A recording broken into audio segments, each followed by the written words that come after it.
Olá, este é o programa Seu Direito com Aston Damasceno. E hoje nós vamos falar de dois assuntos muito importantes. É um assunto político, jurídico.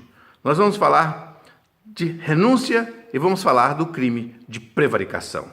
Vamos falar por que o presidente da República, na minha opinião, deve renunciar e por que o presidente não cometeu o crime de prevaricação.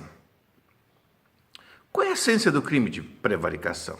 A essência do crime de prevaricação é quando o funcionário público, exercendo a sua função, ele, com algum ato da administração pública, ele vai beneficiar alguém ou vai ser beneficiado com aquele ato. Ou retardando o ato, ou se omitindo em relação àquele ato. E as pessoas aí dizem que o presidente cometeu o crime de prevaricação porque ele não reportou o possível crime que o senhor Wesley cometeu, que seria de compra de um procurador, está influenciando algum juiz e assim sucessivamente. Mas, meus amigos, analise. Naquela ocasião, naquele contexto, pelo que o presidente falou, por ser o senhor Wesley um falastrão, que na minha visão, além dele ser um falastrão, ele é um sujeito muito safado, muito sem vergonha e muito cara de pau. Porque usou aquela armação não só para prejudicar o presidente, como para prejudicar outras pessoas, mas para ganhar dinheiro.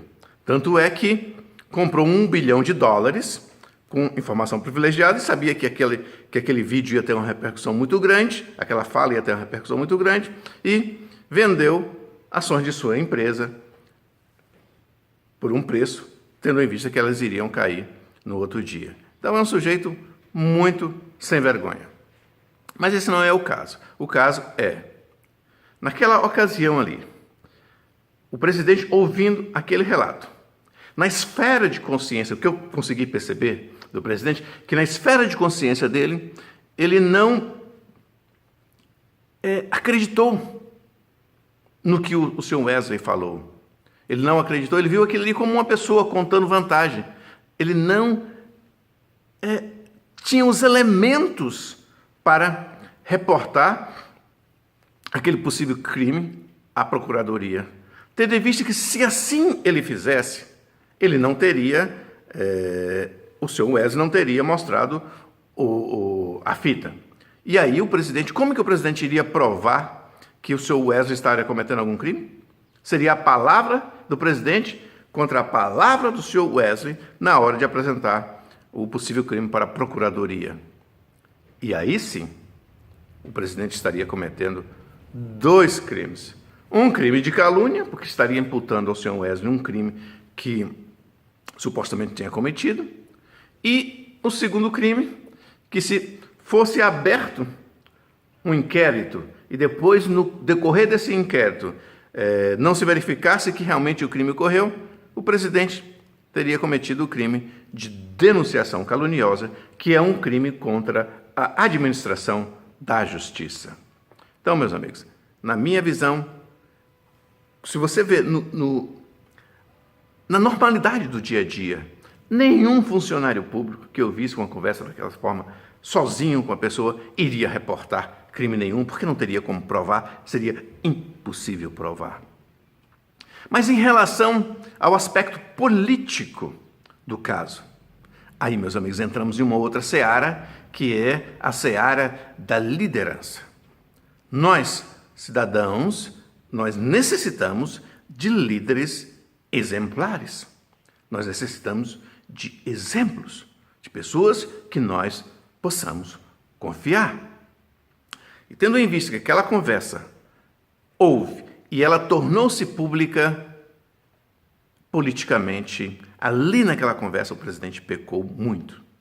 Então, na minha visão, fica inviável a sua permanência como presidente da República. E qual seria a alternativa correta? A alternativa correta seria renunciar, mesmo que ele fez grandes feitos pelo Brasil, acabou com a recessão, estavam promovendo as reformas que são tão necessárias para este país e assim sucessivamente. Mas o Brasil, como diz a presidente do STF, o Brasil está preparado para isso, é uma democracia, tem uma Constituição excelente, e aí nós temos que nos ater à Constituição. Se ele renunciar, o presidente da Câmara assume e convoca as eleições indiretas, e aí nós vamos eleger o novo presidente para terminar o mandato de 1 ano e meio até 2018, e em 2018 teremos as eleições normal. É assim que funciona a democracia. É o respeito às leis, é o respeito à Constituição. Então, meus amigos, a alternativa, na minha visão correta, para o bem do Brasil e para o nosso futuro desse país maravilhoso, que é um país maravilhoso, que muitas pessoas às vezes falam do Brasil. Eu tive a oportunidade de morar em outros países, como Estados Unidos e Inglaterra, e acho o Brasil um país espetacular, é um país de futuro, com uma Constituição sólida. E nós devemos respeito a esta Constituição. Um grande abraço, tenha um excelente dia.